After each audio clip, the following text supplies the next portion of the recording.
there, fabulous people. Welcome back to Reclaim Your Pleasure, your go-to for real talk, hard laughs, and some seriously life-changing advice. I'm Krystal Centinello, your certified boundaries and empowerment coach. And today, we're diving deep into one of the biggest fears that keeps people pleasers stuck. The fear of being left behind, or as I like to call it, the abandonment boogeyman. Now, I know it sounds dramatic, but let me tell you, the fear is real. It's like that sneaky little monster that hides under your bed when you're a kid. It's invisible, but controls so many of your actions. Today, we're going to unpack why we let this fear control us, how to get over it, and yes, I'll be sharing my own story. Spoiler alert, I've been there too, but that feels like 20 versions of me ago. Oh, and we're even throwing in a little Jim Carrey wisdom. Why not? You know that graduation speech he gave about acting out of love versus fear? Yeah, we're going there today. And maybe an Ace Ventura reference or two. So buckle up, grab your coffee, and let's do this. Alrighty then. So let's talk about that graduation speech from Jim Carrey for a second. He says, and I'm paraphrasing here, you can either act out of fear or you can act out of love. I remember hearing that and thinking, damn, Jim Carrey, the Ace Ventura guy just blew my mind. Because honestly, how often do we actually act out of fear? Fear of being abandoned, fear of not being liked, fear of not being enough. It's a constant undercurrent in the lives of people pleasers, isn't it? We do these mental gymnastics to keep everyone happy, hoping they won't leave us or, God forbid, judge us. I used to be the president of the People Pleasers Club. I mean, if there actually was a club, I probably would have. If someone so much as hinted that they weren't happy with me, I was like, oh no, what did I do? How can I fix this? Should I bake cookies, hand make an apology note, and write it in calligraphy? How do I get ahead of this? I need them to like me and to not say anything bad about me. But here's the thing. That was the fear talking. Fear of being abandoned. Fear of not being liked. I didn't actually like hand-making cards. I wasn't a cricket-owning, craft-making person who regulated her emotions by making cards for people. I was going out of my way for the fear of losing people. And man, it was so exhausting. The truth of the matter is, no matter how delicious my cookies were or how amazing my calligraphy was, nothing I did could actually control whether or not someone would leave me or like me. I wasn't all powerful that I could magically control the outcome of the situation by pleasing someone. So why was I putting in my time and energy into pleasing them and being someone I wasn't if there were no guarantees? And if you're listening right now, nodding along, trust me, you're not the only one. The fear of being left behind or abandoned is one of the biggest reasons people get stuck in the cycle of people pleasing. And it makes sense, right?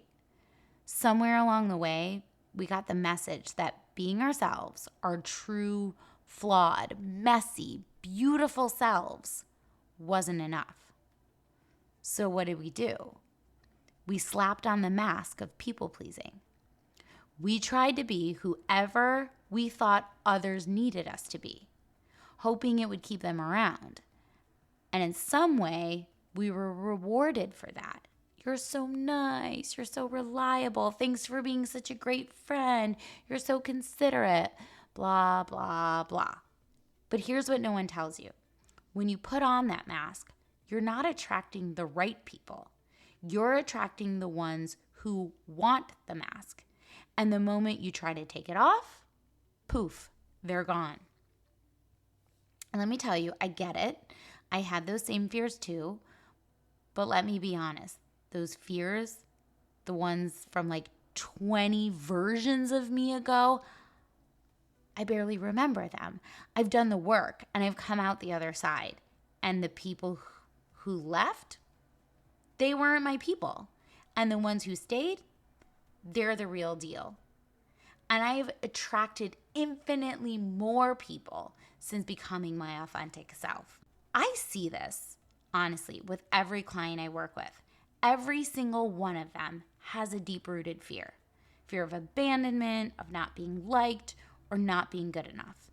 It's like we're all walking around with this invisible scorecard, trying to earn points with everyone else just to feel safe. But newsflash, no one's keeping score but you. In fact, they're too caught up in their own head, in their own world, with their own worries to keep track of your score. The only way to get over this fear that you have is to go through it. It's not about avoiding it. It's not about slapping a Band-Aid on it by pleasing more people. You have to face it head on. And I know it sounds terrifying, but the good news, you don't have to do it alone. I've been through it, my clients have been through it, and we've all come out the other side. Stronger, more authentic, and with way more energy because we're no longer spending it on people who don't deserve it. When my clients do the work to set boundaries and let go of this desperate need for approval, something magical happens. They breathe. They take off the people-pleasing mask. And for the first time, they start living as their true selves. And guess what? People are actually drawn to that authenticity. It's like flipping a switch. You stop chasing approval, and suddenly the right people are chasing you. Remember that magical love kitchen we talked about in episode 3? And if you haven't heard it, go back. Episode 3. Listen, that's exactly what's happening here. You're cooking up all this love and confidence for yourself. And guess what? You don't need the pizza anymore. You're full. You're satisfied. And anyone who walks into that kitchen better be ready to contribute, not just take. All right. So action steps time, because that's the whole point of this. Why would we talk about it if we're not going to take action, right? How do we let go of the fear of abandonment and stop people pleasing? Here are some steps you can start today. 1, acknowledge the fear. First things first, call it out. Say it out loud. I'm afraid of being abandoned, but this fear is not going to run my life anymore. I know, it sounds cheesy, but trust me, it's powerful. I'm going to say it one more time. If you're doing something else, say it with me. I'm afraid of being abandoned, but this fear is not going to run my life anymore. I don't care if you put it up on a mirror or in a notebook or in your car, someplace you're going to see it. Acknowledge it. Number 2, set one small boundary. It doesn't have to be big. It doesn't have to be dramatic. Maybe it's just that no to something small, like your third cousin's baby shower that we talked about before. Maybe it's, do you want macaroni and cheese for dinner? Just say, no, thank you. Practice flexing that boundary muscle.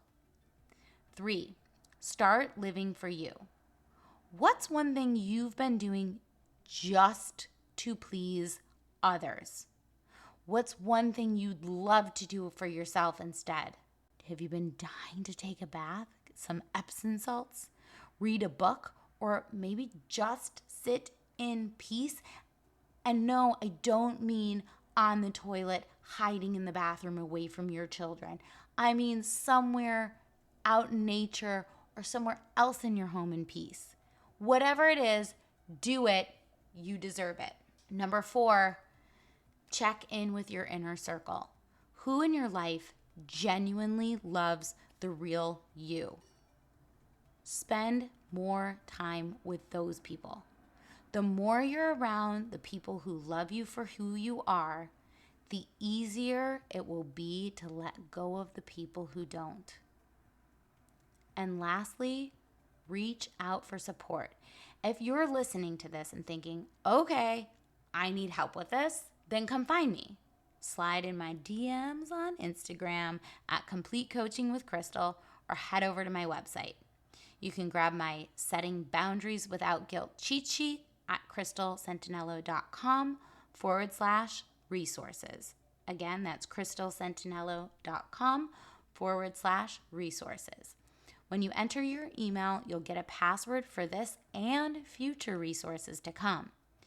Let's work together to kick this fear of abandonment to the curb and get you living your most authentic, magnetic life. So there you have it, folks. Fear of abandonment doesn't have to keep you stuck in the cycle of people pleasing. It's scary, sure. But on the other side of that fear is the kind of life you've been dreaming of. A life where you're not constantly looking for validation, but living for you. If you found today's episode helpful, be sure to subscribe, share it with a friend, and leave a review. And if you're ready to take back your health, happiness, and authenticity, you know where to find me. Until next time, remember, you're magnetic as hell when you're being your true self. So let that light shine and don't dim it for anyone. Thanks for listening. See you next week. And don't forget to own that magical love kitchen.